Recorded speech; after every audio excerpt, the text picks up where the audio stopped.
Hello students, ये है लीन online और मैं हमी सर। आज की क्लास हमारे लास्ट 12, 13 या 14 डेज जो भी बच रहे हैं उसको लेकर है। अब हम लोग ये बात जानते हैं कि आज हमने मॉक टेस्ट दे लिया है और ये मॉक टेस्ट से हम लोगों को ये भी मालूम पड़ जाएगा कि हमारी पोजीशन क्या है। ठीक है, और मुझे उम्मीद है कि जिन बच्चों ने मॉक टेस्ट दिया है वो लास्ट मॉक टेस्ट होगा और अब वो अपनी प्रिपरेशन इस मॉक टेस्ट या अपनी जितने भी उन्होंने मॉक टेस्ट दिए हैं उनके मार्क्स के अकॉर्डिंग उन्होंने एक बार जज कर लिया होगा अपने आप को कि यार मेरे इतनी पोजीशन है। और जिन्होंने मॉक टेस्ट नहीं दिया या दूसरे अपने अपने कोचिंग के टेस्ट दिए हैं जहां वो पढ़ते हैं, है ना, वो भी ठीक है, सफिशियंट है उनके लिए। अब आपकी पोजीशन क्या है? आपकी दो पोजीशन है कि अब लास्ट 12 डेज के प्लान करना है अपन लोगों को। और हमेशा की तरह मैं आपको वही बात करूंगा, पॉजिटिव बात, कि क्या ये पॉसिबल है कि हम नीट को क्रैक कर सकते हैं। जब तक एग्जाम नहीं हो सकता आपकी 100% पॉसिबिलिटी है कि आपके एफर्ट पर डिपेंड करेगा कि आप सेलेक्ट होंगे या नहीं होंगे। अंदर से एक जज्बा होता है बच्चे के अंदर कि मैं निकल जाऊंगा, तो किसी भी तरह से नेगेटिविटी, है ना, या ऐसी थॉट्स अपने अंदर मत लाइएगा कि आपके मॉक टेस्ट पे मार्क्स कम आए हैं तो आप नहीं निकलेंगे। मैंने दो चीजें दी हैं कि अगर मेरे नॉट सेलेक्टेड, अगर मेरे मार्क्स बिलो 500 आ रहे हैं तो मुझको लग रहा है कि मेरा सिलेक्शन नहीं होगा। और दूसरी पोजीशन के अगर मेरे मार्क्स मोर देन 600 आ रहे हैं, 650, 680, जितने भी मेरे मार्क्स आ रहे हैं, तो मुझे लग रहा है कि मेरा सिलेक्शन हो जाएगा, मामला ऑन हो गया। इधर वालों को लग रहा है मामला ऑफ हो गया। तो देखिए, इधर वाले का ऑन हो गया तो ये मेहनत कर रहे हैं और इनकी पोजीशन अच्छी है, तो इनको को कुछ भी बोलना गलत है। बस इनको इतना ही सा मैसेज दूंगा कि आपको रुकना नहीं है जब तक फोर्थ में नहीं आ जाए। अपनी स्टडी लगातार करते रहिए, अपने प्लानिंग और स्ट्रेटेजी को चेंज मत कीजिए और जैसा आप पढ़ रहे हैं वैसे ही पढ़ते रहिए। जो मेरी क्लास है, अगर आपको इससे बेनिफिट मिल जाता है उस प्लानिंग में तो कीजिए, और इधर वाले तो जो मैं बता रहा हूं वही प्लानिंग कीजिए जो मैं बता रहा हूं आपको, ये नेक्स्ट स्लाइड में बताने वाला हूं। तो बहुत जरूरी बच्चों आप लोगों के लिए क्या, कि आप सही और प्रॉपर प्लानिंग के साथ अब इन लास्ट 12 डेज की स्टडी करेंगे। और अभी ये मैंने लास्ट 12 डे दिया है, आपको 13 डेज भी है, लेकिन मैं आपके लिए 3 मई को डेट नहीं मान रहा हूं। 3 मई बिल्कुल अलग डे है जिसमें आपको अपना रिवीजन प्लान के हिसाब से अलग अलग तरह से आपको अपना ध्यान देना है और अपनी स्ट्रेटेजी करनी है। किसी को अपने घर से बाहर भी सेंटर पे जाना होगा, किसी का जितना दूर होगा, किसी की डिस्टेंस अलग अलग होगी, तो 3 तारीख जो होगी मई की, वो अलग अलग तरह से सबको इफेक्ट करेगी। कोई एक दिन पहले जाएगा और अपने सेंटर पे चला जाएगा, उसको देख लेगा, तो वो सब चीजें मैं आपको अगली क्लास में बता दूंगा, जहां आप लोगों को बता दूंगा कि भैया जो आपका पेपर है उसको अटेम्प्ट करने की स्ट्रेटेजी क्या होगी। फिलहाल ये क्लास आप लोगों की उन लास्ट 12 डेज के लिए है कि अब आपको क्या ध्यान रखना है और किस पैटर्न पर चलना है। चलिए, इस क्लास का यूज तब है जब आपने अपना रिवीजन कर लिया है। आपका क्लास 11 12 का पूरा जो सिलेबस के अकॉर्डिंग जो अपना नीट का, उसमें केमिस्ट्री, बायोलॉजी और फिजिक्स की जितनी भी रिवीजन थी वो कर ली है आपने, और आपने अपनी तरफ से सारा काम कंप्लीट कर लिया है। मॉक टेस्ट भी आपने दे लिए। अब आपको लग रहा है कि यार मेरे यहाँ मार्क्स कम हुए हैं, मेरे यहाँ मार्क्स कम हुए हैं, केमिस्ट्री में टॉपिक कमजोर है, बायो में टॉपिक में थोड़ी दिक्कत आई है, फिजिक्स में, तो वो लास्ट डे प्लानर है। तो पॉसिबल है इन बच्चों के लिए, ठीक है। ये बच्चे तो उस रेंज पर पहुंच रहे हैं कि हाँ यार हमारे मार्क्स अच्छे हैं, लेकिन क्या इन सबका सिलेक्शन होगा? या ये कब सारे के सारे ये रह जाएंगे? ऐसा नहीं होगा। ना तो इन सारों का सिलेक्शन होगा जिनके मार्क्स ज्यादा आ रहे हैं मॉक टेस्ट में, और ना इनका रिजेक्शन होगा, क्योंकि अभी तक मेन एग्जाम नहीं हुआ है। कौन सा बंदा किस तरह से अपनी स्ट्रेटेजी चेंज कर कर और उसका सिलेक्शन ले ले मालूम नहीं है। इसीलिए हम लोगों ने ये क्लास अरेंज की है। इसको कितने लोग देखते हैं, मैं तो किसी वीडियो लेक्चर को रिकॉर्ड करने के बाद देखता भी नहीं कितने क्या लोगों ने देखा, लेकिन इसको कितने भी लोग देखें, जितने भी लोग देख रहे हैं उनका भला हो जाए, काम खत्म। तो चलो अपन लोग इसका प्लान देखते हैं कि भाई क्या इस तरह से हमको ध्यान देना है। सबसे पहला टाइम मैप, मैंने हर चीज को लिए मैप बोला है। मैप वो आसान चीज है जिससे अपन किसी भी भटके हुए रास्ते से रास्ते में पहुंच जाते हैं, अपने टारगेट में पहुंच जाते हैं, यानी जहां हमें जाना है वहां हमारी मैप हेल्प करता है। तो टाइम का जो मैप है उसमें क्या ध्यान रखना है कि अब आपके पास वो 24 घंटे ही होते हैं। आप क्या है 24 आवर्स की प्लानिंग ये होगी कि आपको 6 से 8 घंटे अपनी सोना और दूसरे कामों में पूरे कर लेना है। इसमें सब आ गया, आपका सोना, खाना, सब कुछ आ गया। क्लियर? दूसरी बात ये कि अब जो आपका नेक्स्ट 16 आवर्स है, इनको आप किस तरह से मैनेज करेंगे। 16 आवर्स को आपने डिवाइड कर लिया 4 आवर्स 4 आवर्स 3 आवर्स। डिपेंड करता है किस किस में कैसे करेंगे। जैसे फिजिक्स को आपने 4 घंटे दे दिए, केमिस्ट्री को 4 घंटे दे दिए और 3 घंटे आपने बायोलॉजी को दे दिए। अगर आपने इन 4 घंटों के साथ ही आपने न्यूमेरिकल प्रैक्टिस जहां जरूरत थी वो भी कर ली है, तो फिर आपको 1 घंटा किसको देना चाहिए? पीवाईक्यू को, जो कि मैंने यहां लिखा है न्यूमेरिकल प्रैक्टिस को। यहां डिपेंड करता है कि आपकी स्टडी किस तरह से आप कर रहे हो, क्योंकि 12 डेज में आपका पूरा प्लान होना चाहिए। टाइम मैप है, अगला डे मैप दूंगा मैं। तो आप लोग ये ध्यान रखें कि आप फिजिकल केमिस्ट्री और फिजिक्स के जो न्यूमेरिकल हैं वो कर ले। अगर आप इनको इन 4 घंटे के साथ ही कर लेते हैं, फिजिक्स केमिस्ट्री के 4 घंटे के साथ ही कर लेते हैं, तो फिर लास्ट का 1 घंटा डेली पीवाईक्यू को दीजिए। जो जो चैप्टर आपने पढ़े उन सबके पीवाईक्यू सोल्व हो जाना चाहिए, प्रीवियस ईयर क्वेश्चंस। क्लियर? तो पहली बात तो आप लोगों को यह ध्यान रखना है कि इस प्लानिंग को आप चेंज कर सकते हो इन दोनों के साथ। और अगर आपको नहीं करना है पीवाईक्यू के लिए, आप टाइम कहां से अलग से दोगे? क्योंकि टाइम तो यही है, या तो इन 4 आवर्स के साथ आप पीवाईक्यू कर लीजिए और न्यूमेरिकल के लिए अलग टाइम निकाल लीजिए, या ये कीजिए कि इनके साथ ही आप न्यूमेरिकल कर लीजिए और 1 घंटा जो होगा उसमें फिजिक्स केमिस्ट्री बायो के जितने भी उस डे में पीवाईक्यू कर सकते हैं वो सारे सोल्व कीजिए। मेरी बात समझ में आ गई? तो अपन ने 16 आवर्स को इस तरह से 4 आवर्स के इसमें डिवाइड कर लिया है। ठीक है, अपने 11 घंटे का मामला हो चुका है। अब अपने पास क्या बचते हैं? अब अपने पास बचते हैं 4 घंटे और 4 घंटे और बचते हैं। अभी 4 घंटे में आप और कितना भी जो एक्स्ट्रा आपका काम है वो कर सकते हैं पढ़ाई से रिलेटेड। आपको लगता है कि शॉर्ट नोट्स मुझे देखने हैं तो वो देख सकते हैं। आपको लगता है कि भैया मेरे पीवाईक्यू 1 घंटे से नहीं होंगे, मैं तो और पीवाईक्यू को टाइम दूंगा, तो वो कर सकते हैं।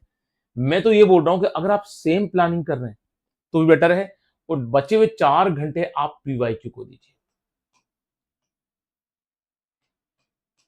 किसको दीजिए? पीवाईक्यू को दीजिए। उससे अच्छा मामला और कुछ भी नहीं रहेगा कि आपने ये 4 4 8 4 12 घंटे तो आपने अपने पढ़ाई में स्टडी में लगा दिए और बाकी 4 घंटे पीवाईक्यू जरूर कीजिएगा। उसी से आपको ये मालूम पड़ेगा, और पीवाईक्यू आपको ये स्ट्रेंथ देंगे कि यार पहले कितने पैटर्न्स में अलग अलग क्वेश्चन है। एक बात और बता दूं मैं कि केमिस्ट्री और बायोलॉजी के सिलेबस में जिससे आप पुराने ईयर्स पे जाओगे 2012 11 11 12, तो थोड़ा कोर्स अलग होता था। तो कुछ क्वेश्चंस आपको केमिस्ट्री और फिजिक्स और बायो के अलग मिलेंगे। मैं बायो की बात करता हूं मेन, बायो के कुछ क्वेश्चंस अलग मिलेंगे, आपको लगेगा ही नहीं कि इस बार के सिलेबस में, तो आप लोग परेशान नहीं होंगे। और एक बहुत मशहूर कोचिंग है जिसकी कोचिंग शीट्स इतनी बकवास है कि उसने जितना देना चाहिए था उससे बहुत ज्यादा दे रखा है। तो बायो वाले स्पेशली ध्यान रखेंगे, उन कोचिंग की शीट्स में जो एक्स्ट्रा मैटर है उसकी तैयारी नहीं करेंगे, वो एग्जाम में नहीं आएगा, नहीं आएगा एंड नहीं आएगा, बात खत्म। ठीक है? तो उस आप लोगों के चक्कर में, चाहे आप, अच्छा मैंने आपको उस दिन भी कहा था कि कई टीचर्स क्या करते हैं, वो क्लासरूम में स्मार्ट बनने के चक्कर में, क्योंकि डॉक्टर है ना, तो ह्यूमन फिजियोलॉजी पढ़ा रहे हैं तो वो ज्यादा खींच देते हैं। इतनी जरूरत ही नहीं यार, एमबीबीएस से पढ़ाना ना, आपको मना कर रहा है आपको, लेकिन उनको टाइम पास करना है ना यार।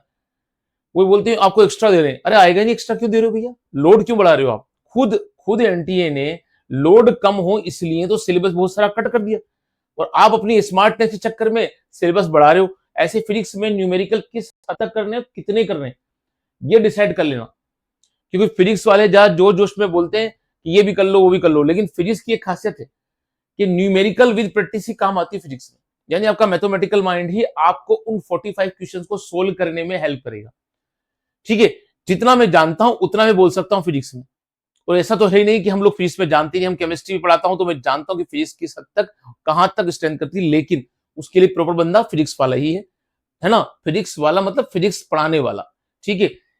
कोई दूसरा वाला बोले नहीं, क्योंकि आजकल बहुत चल रहा है वाला वाली का। आगे बढ़ते हैं हम लोग, तो ये 2 चीजों का आप लोग स्पेशली ध्यान रखेंगे। आगे बढ़ते हैं, ये हमारा प्लानिंग हो गई, टाइम मैप हो गया। अब हम बात करते हैं नेक्स्ट कंडीशन पर कि भैया डे मैप क्या होगा। अब देखिए ये डेज बचे हैं, आज 20 अप्रैल, 21, 22, इस तरह से बढ़ते जाइए, है ना? आप पहुंच जाएंगे 30 अप्रैल तक, फिर May 1 और May 2, May 2। अब देखो May में 3rd में नहीं लिखा है मैंने, वो लास्ट, सेकंड लास्ट और लास्ट डे को तो गिनना बेवकूफी है ना? और जो लास्ट डे है उस लास्ट डे के अंदर आप किस किस तरह से बच्चे के अलग अलग स्थिति होगी। तो वो क्या बच्चा होता है, अगर 3rd में कोई बच्चा सोच रहा है कि मैं पढ़ूंगा, वो पढ़ नहीं पाता तो वो डिप्रेस हो जाएगा, अरे यार मेरा आज का पूरा दिन निकल गया। यानी आपका 2 मई को ही पूरा बाइंड अप हो जाना चाहिए।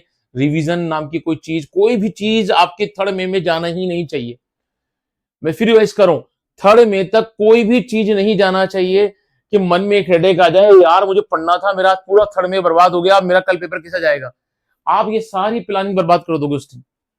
अगर आप थर्ड मे को कुछ सोच के जा रहे हैं कि मैं इतना पढ़ूंगा थर्ड मे के लिए, पढ़ लोगे, पढ़ लेना, लेकिन सोचना मत। सेकंड मे तक ही आपको सारा का सारा बाइंड अप करना है। जो जो प्लानिंग आप चाहते हो, जैसी जैसी प्लानिंग चाहते हो, वो सेकंड मे तक हो जाना चाहिए बच्चों।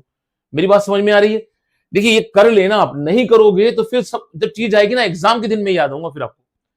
अगली बात होती है per day plan according situation. होता क्या है, हम सोचते कुछ और हैं, हो कुछ और जाता है। भाई मान लीजिए 100 बच्चों में से 10 बच्चे तो ऐसे हैं जो सोचते वही कर लेते हैं, लेकिन 90 ऐसे होते हैं कि जिनका ये डे प्लान बिगड़ेगा। 30 अप्रैल को उनको फिजिक्स के इतने चैप्टर कंप्लीट करने थे, 20 अप्रैल को केमिस्ट्री के इतने करने थे, फिजिक्स के बायो के इतने करने थे, न्यूमेरिकल की इतनी प्रैक्टिस करनी थी। मान लीजिए 2% या 4% या 5% नहीं कर पाए, तो उनका लोड कहां शिफ्ट हो जाएगा, 20 को, 21 को। अब 21 को वो कर रहे हैं, तो कुछ 5% लोड और बढ़ गया, तो वो पहुंच जाएगा 15% एक्स्ट्रा 22 को। लेकिन ये 22 तक कर देना, ऐसा नहीं वो लोड बढ़ाते जाए बढ़ाते जाए बढ़ाते जाए और ये बहुत ज्यादा बढ़ जाए, तो प्लान पूरा चौपट हो जाए। तो मेरी तो राय है कि पर डे में खेल खत्म करें, और उसमें 8 घंटे के सोने को बिल्कुल नहीं करें। 16 घंटे की मैंने बोली आपसे, और 16 घंटे अगर आप पढ़ लिए भाई साहब, जने कहां पहुंच जाओगे। एक बात जरूर ध्यान रखना कि ये plan situation bye situation change होगा, पर डे के हिसाब से। हर स्टूडेंट की अलग कंडीशन होती है, वैसी कंडीशन के हिसाब से ये प्लानर चेंज हो जाता है। अब आपको इस पूरी प्लान के दौरान मेंटल और फिजिकल हेल्थ को भी बनाए रखना है। सच बात है। खाना खाना बहुत बढ़िया, अच्छा खाना खाना, ज्यादा मसालेदार तेल वाला खाना नहीं खाना है। और जो मेरे भाई बंधु हैं वो अजीब सी हरकतें करते हैं, वो मोबाइल की हरकतें ना करें, मैं बोलना चाहता, क्योंकि यूट्यूब है, इस पर 10 चीजों को हमको बहुत ध्यान से बोलना पड़ता है ना। तो ऑफलाइन क्लासरूम में तो हम क्या बातें करते हैं आप जानती है बच्चों, है ना। यहाँ पर बहुत ध्यान रखना पड़ता है हम लोगों को। तो आप लोगों से मैं फिर बोल रहा हूँ, स्लीपिंग अच्छी लेना ताकि फिजिकल और मेंटल हेल्थ अच्छी रहे। मैं इसी बात को कोट कर रहा हूँ वापस, कई टीचर जोश में बोलते थे दिन रात एक कर दो। एपीजे अब्दुल कलाम ने भी कहा था, जो हम लोगों के लिए काफी आदर्श है, कि भाई अपने सपनों को अगर आप कुछ करना चाहते हैं तो आप दिन में भी उन खुली आंखों से इन चीजों को देखिए। ये नहीं कि मुंगेरी लाल के हसीन सपने की तरह रात में देख रहे हो। कहने का मतलब ये है कि आप प्लान बनाइए, उस पर काम कीजिए, दिन रात एक करिए, लेकिन सोएंगे नहीं तो वे कैसे काम चलेगा। बात समझ में आ रही है? तो सोना बहुत जरूरी है। चलिए ये काम हमारा पूरा हो गया। अब आते हैं हमारे अगले प्लान पर, और ये सब चीजों को मैनेज करिएगा। मैं इसलिए बता रहा हूं, ऐसा नहीं कि आप जानते नहीं है, ये आप सब जानते हैं, लेकिन उसको मैं प्रॉपर वे में बता रहा हूं ताकि कोई एक एक स्टेप भी मिस ना हो और आपका मेन एग्जाम में कोई गलती होने के चांस ना रहे। टॉपिक जो है, उन टॉपिक के साथ आप उनको क्या कर देते हैं, ये एक बहुत खास बात है कि हर बच्चे में स्केपिंग की पावर होना चाहिए। हमने एक ग्लैंड पढ़ी है, एडिनल ग्लैंड, जो फाइट फ्लाइट, है ना। एक तो फाइट करने को बोलती है, एक फ्लैट करने को बोलती है, और एक फेयर को बोलती है। एड्रेनलिन हार्मोन की बात कर रहे हैं, तो फाइट के साथ फ्लैट करना भी जरूरी है, हट जाना भी जरूरी है, और हटा देना भी जरूरी है। आपके पास इसके यार वर्ड ही बोल रहा इसके देखो 3 बार में भी वर्ड नहीं आया। स्केपिंग पावर होना चाहिए, कौन सा क्वेश्चन कैसे स्केप करना है ये आपको आना चाहिए। ये मेन एग्जाम में भी आना चाहिए कि 4 ऑप्शन है, इन 3 ऑप्शन को स्केप कर दीजिए, है ना, और एक ऑप्शन को सेलेक्ट कर लीजिए कि ये नहीं हो सकता, ये नहीं हो सकता, ये नहीं हो सकता। हम सामने देख के भी तो बोल देते ना, भाई कौन सा लंबा है, कि ये लंबा नहीं, ये लंबा नहीं, ये लंबा नहीं, ये व्यक्ति लंबा है। ठीक है। तो वैसे कि इस वैसे स्केपिंग पावर हमारी होना चाहिए, और उस स्केपिंग में गलती गलती नहीं होना चाहिए। चलो अब हम ध्यान दें कि हमको क्या करना है, कि जब हम प्रैक्टिस कर रहे हैं, स्टडी कर रहे हैं, तो हम लोगों को ये बात ध्यान रखना है कि हर चैप्टर को, हर टॉपिक को आपको बार बार नहीं पढ़ना है। आपको ये मालूम है अपने अपने अकॉर्डिंग कि भैया ये चैप्टर मुझे आते हैं और मैंने कैसा भी क्वेश्चन आए मैं कर दूंगा, मैंने इसकी पीवाईक्यू भी देख रखी है। अब इसको बार पढ़ने की टाइम पर इतने क्रुशियल टाइम 12 डेज में मैं इसको शामिल करके अपना टाइम बर्बाद नहीं करूंगा। मुझे आता है ना, आता है। आप उसको अनडिजर्व नहीं कर रहे हैं, आपको वो आता है चैप्टर, और आपके अंदर कॉन्फिडेंस है कि इस पर कैसा क्वेश्चन आए मैं कर दूंगा, तो उसको स्केप कीजिए। उसको स्केप कीजिए, चाहे वो फिजिक्स हो, चाहे केमिस्ट्री हो, चाहे बायोलॉजी हो। इसके जो पावर होती है आप में स्केप करने की, वो काम आएगी। मेन एग्जाम में भी इस चीज को ध्यान रखना। कल अपन एक क्लास लाने वाले हैं, और ये अपन बता देंगे उसमें कि भैया 12 डेज की जो अपने लास्ट जो पेपर अटेंड करना है, उस पेपर अटेंड में कितनी स्मार्ट टेस्ट रखनी है और कैसे पेपर अटेंड करना है। क्लियर।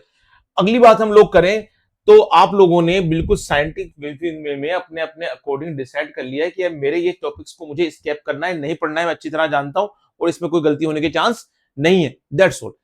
ठीक है, तो आप ऐसा कर लेंगे, मुझे उम्मीद है। अब आते हैं हम लोग नेक्स्ट कंडीशन पे। अब स्टडी मैप क्या होगा? देखो, अपने अपने टॉपिक है, अपनी अपनी तैयारी है और कैसे उसको कंप्लीट करना है ये हम सब जानते हैं। सबसे पहली बात है हमारा थ्योरेटिकल प्रैक्टिस, जहां जहां हमें करनी है। और थ्योरी में सबसे पहले हम जिनको जिन टॉपिक्स को आरएमआर करना है उन्हें हमने टैग कर दिए। और जहां हम रूम में है, चाहे हम खाना खा रहे हैं, चाहे हम क्या कर रहे हैं, देख रहे हैं, पढ़ते पढ़ते हमारा ध्यान उस पर गया तो देख लिया, यानी उन टॉपिक्स को जिन पे रट्टा हमारा रट्टा है, फिजिक्स, केमिस्ट्री, बायो के, वो आप लोग कंप्लीट रखें।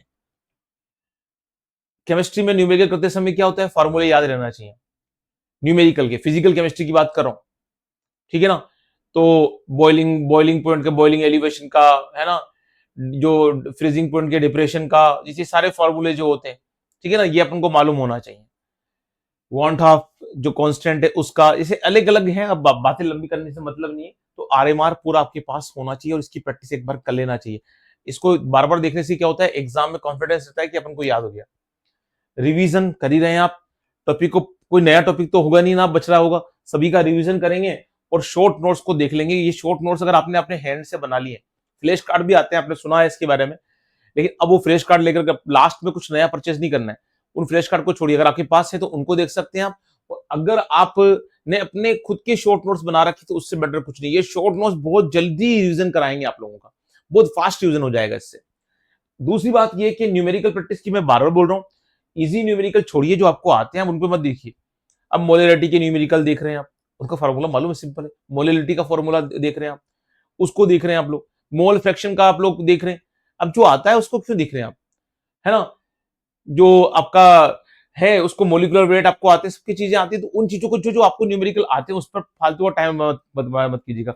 ऐसे आप लोग ध्यान रखें कि अगर आपको फॉर्मूले मालूम है तो फिर तो इन इजी न्यूमेरिकल को आपने आरएमआर में कंप्लीट कर लिया है, उनके फॉर्मूले याद कर रखे। हाँ, मॉडरेट जरूर कर लीजिएगा जो आप लोगों को आते हैं और आपको लगता है कि यार ये क्वेश्चन में मुझे परेशान कर सकते हैं, एक बार प्रैक्टिस कर लो।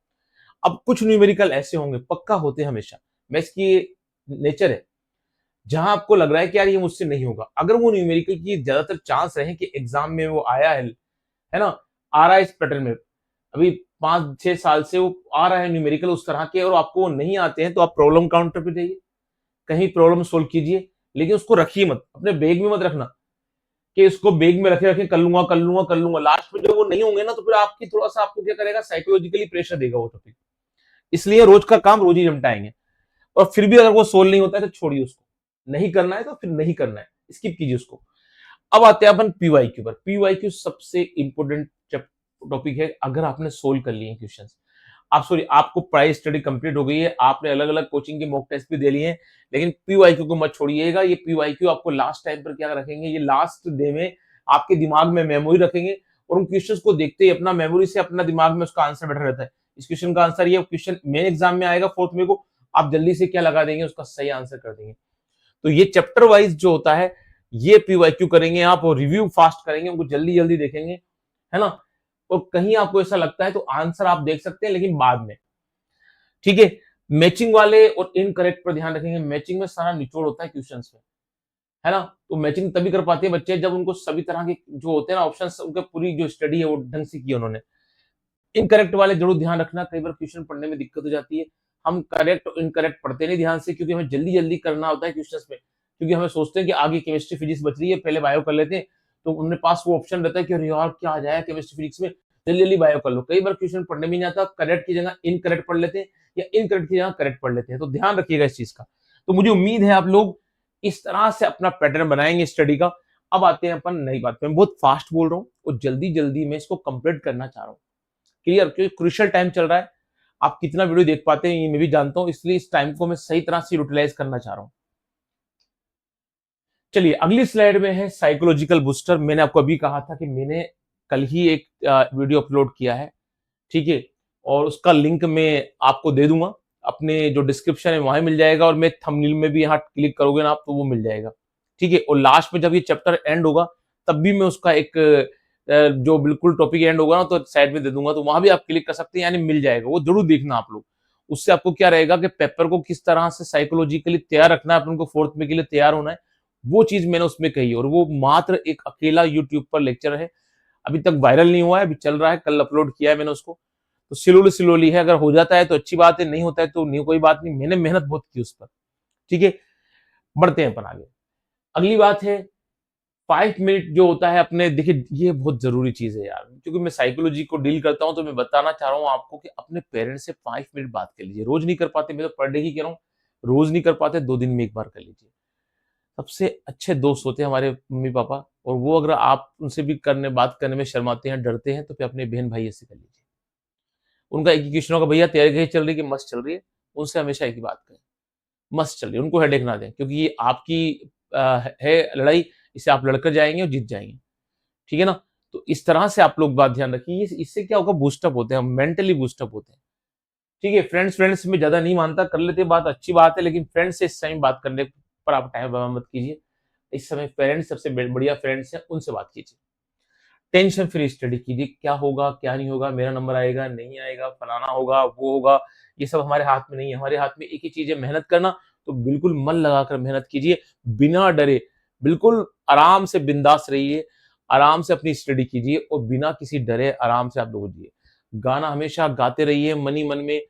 गाना आपको बूस्टअप करता है। अगर आपको सॉन्ग सिंगिंग का शौक है या आपको गाने सुनने का शौक है, तो मन में एक अच्छा सा गाना गाते रहिए, या कोई हेडफोन लगाकर एक गाना सुन लीजिए, बाद में फिर बंद कर दीजिए। ये चीजें आपको बूस्टअप करती हैं। लेकिन पेरेंट्स सबसे बढ़िया बूस्टअप है, ऐसी कंडीशन में वो सबसे प्यारा प्यारा साथ देंगे आपका, उनके अलावा और कोई नहीं मानता, मैं तो पर्सनली। नोट टू डू, क्या नहीं करना है। अब देखो बच्चों को पढ़ते पढ़ते लगता है मेरा एडमिट कार्ड कब आएगा, क्या होगा, उसमें गलती तो नहीं होगी, मत सोचिए, फालतू बातें हैं। फर्स्ट में को आ जाएगा, कोई गलती नहीं होगी, होगी तो उसका सोल्यूशन होता है। लेकिन पढ़ाई के दौरान फालतू चीजों को नहीं सोचना है, क्योंकि दिमाग अलग अलग जगह ले जाता है। ड्रेस कोड क्या होगा, कई लोगों ने, मैं एक बार यूट्यूब पे दे रहा था, एक मैडम ने एक ड्रेस का इधर उठा रखा है, एक इधर उठा रखा है। वो ड्रेस कोड में क्या है यार, सिंपल ड्रेस कोड है, एक टी शर्ट पहन जाइए, एक आराम से आप बरमूडा पहन जाइए, कोई भी ऐसी चोर पॉकेट मत रखिए, कोई उस पर प्रिंटेड चीजें मत रखिए। ठीक है ना? सीधा ड्रेस कोड है यार, उसमें क्या होता है ड्रेस कोड में? ड्रेस कोड को इतना हवा बनाने की जरूरत नहीं होती है, ड्रेस कोड में बहुत बड़ा हवा हवा होता है, कुछ नहीं होता। दूसरा बच्चा सोचता है यार आधार वेरिफिकेशन, अरे बड़ा सिंपल सा आधार वेरिफिकेशन है, आपका थंब है, थंब को वहां लगाएंगे, और वो आपका आधार कार्ड लेके जाएंगे, एक आधार कार्ड रखेंगे आपका, एक थंब रखेंगे, वहां थंब आप प्रेस करेंगे, वो आपको वेरीफाइड कर देगा, दैट्स ऑल। जैसे मैं अपने पर्सनली आधार कार्ड को लॉक रखता हूँ, मैं आधार कार्ड को लॉक रखता हूँ पर्सनली, ऐप से लॉक हो जाता है।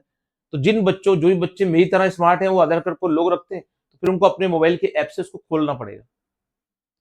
तो एक काम जरूर करना, अगर आपके आधार लॉक है या पापा स्मार्ट है, उन्होंने लॉक कर रखा है, तो फिर क्या करना, अपने फादर से बोल देना, अगर किसी का है तो वो ऐप आता है, उस ऐप से फटाक से वो अपना अपना मोबाइल होता है जिससे अपना आधार लिंक है, उसी पर वो मोबाइल में क्या होगा, ओटीपी आएगा, उससे वो आधार अनलॉक हो जाएगा और आप उसका यूज कर सकते हैं वहां पर। जैसे मैं क्या करता हूँ, लॉक रखता हूँ, तो जब भी मुझे अपने आधार का वेरिफिकेशन करना पड़ता है, तो उसको पहले अपने मोबाइल ऐप से अनलॉक करना होता है, और उसके बाद मैं किसी भी एग्जाम को देने जाता हूं, तो उसके बाद मेरा थंब वहां पर क्या प्रेस करने पर क्या होता है, वो थंब जो होता है एक्सेप्ट होता है। बैंक में भी सेम प्रोसेस होता है, जब मैं बैंक जाता हूं तो वो थंब अगर मेरा लगाएंगे तो आधार वेरीफाइड नहीं होगा, क्योंकि मैंने लॉक कर रखा है। जब मैं उसको अनलॉक करूंगा तभी मेरा आधार वेरीफाइड करेंगे। वो क्या है, चोरों से बचने का तरीका है। आपको इतना परेशान नहीं होना है, आपके पापा ने अच्छा कर रखा है, फिर भी पापा से पूछ लीजिएगा, पापा मेरा कहीं आपने आधार तो लॉक नहीं कर रखा है, तो ठीक है, बस उसके अलावा कुछ नहीं सोचना है। बहुत लंबा टाइम है अभी अपने पास फालतू के इन चीजों के लिए, कि यार क्या हो जाएगा क्या हो जाएगा, फालतू का चीजें मत सोचना। ये चीजें आपके सोचने के लिए नहीं है। बस मैंने आधार की जो बोली वो ध्यान रख लेना, ताकि मेन एग्जाम में क्या होता है, कुछ गड़बड़ी होती है तो बहुत डर लगता है, फिर वो दिमाग का दही हो जाता है। और सेंटर वाली बातें तो अपन बाद में करेंगे, कल की क्लास में करेंगे। पेपर अटेम्प्ट स्ट्रेटेजी क्या होगी, ये अपन लोग कल की क्लास में देने वाले। तो मैंने जितनी बातें आपको बतलानी थी वो सब बतला दी, है ना? और ऐसी कोई बात नहीं है जिसको आपको बतलाना नहीं है। एक बार मैं उन चीजों को और रिवाइज कर देता हूं जो मैंने आपको बतलाया है।